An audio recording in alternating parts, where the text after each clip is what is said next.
It's time for the Daily Stand Up Podcast presented by Agile Dad with your host, Lee Henson. Without any further ado, let's get started. One of the concepts I find myself frequently talking about in product ownership courses is the whole idea of building a better mousetrap. So, one of the things that we talk extensively about is vision and strategy and the concept of using the elevator pitch. From Crossing the Chasm, of course, by Jeffrey Moore. And it's for our target customers who are suffering from this major problem. Our product or service is this type of product or service that provides this key benefit or compelling reason to buy it. Unlike our competitors' product or service, ours does this different or better, right?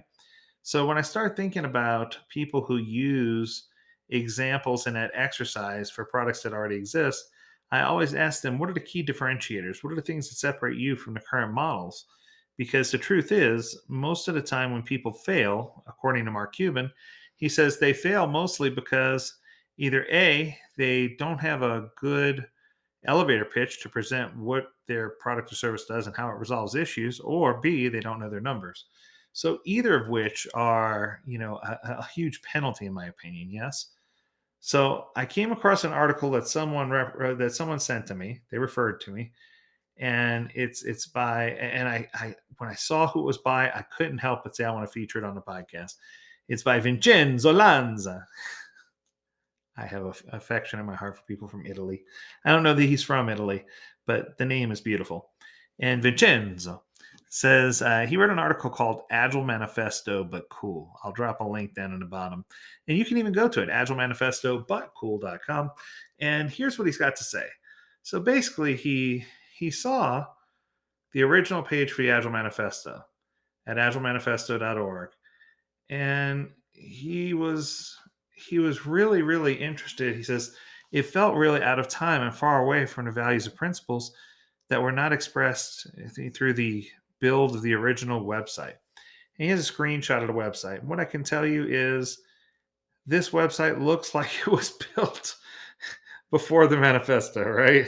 It's just so old. And he came along and he said, I panicked at first. I got to admit, I thought for sure he was going to try to reinvent the wheel and create a new manifesto or something along those lines, or the manifesto for how to handle this or that. And I'm just like, I'm so burnt out on those. I'm so burnt out on people trying to take a good thing and make it their own and twist and shoehorn things into it. The manifesto was created that way for a reason. And yes, it is titled the Agile Manifesto for Software Development. But what I've seen over the years is that people have used it for all kinds of things, and it works quite eloquently as is. Now, what's interesting is he just felt like the interface, the way it looked, the way it felt was horrible.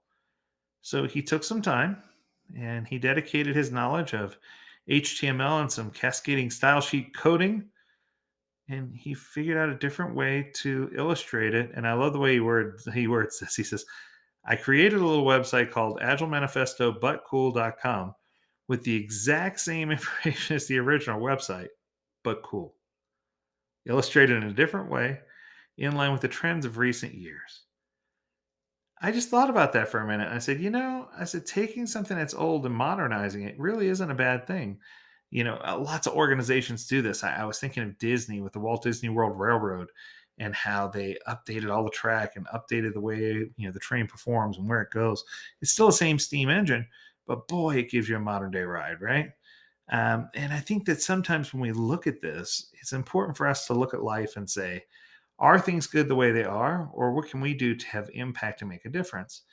And I think, in all honesty, that Vincenzo's ability to create the website, by the way, it is cool, Vincenzo, I got to tell you, it's it's a good way to show agile people that, hey, we can be a little more agile about what we're trying to do, right?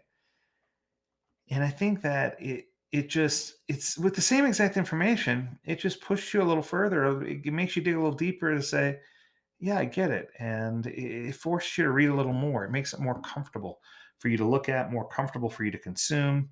And all I can say is bravo, right?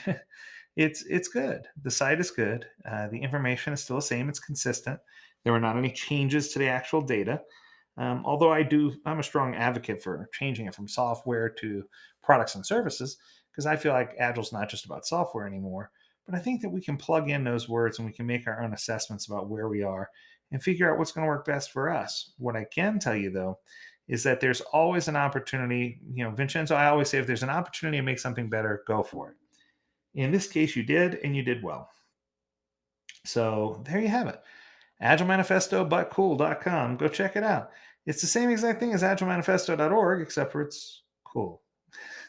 How funny is that? Congratulations, Vincenzo, on your post. I'll go ahead and drop a link in the comments. And as always, we encourage you to stay healthy, stay well, and stay agile, my friends. Until next time, do take care.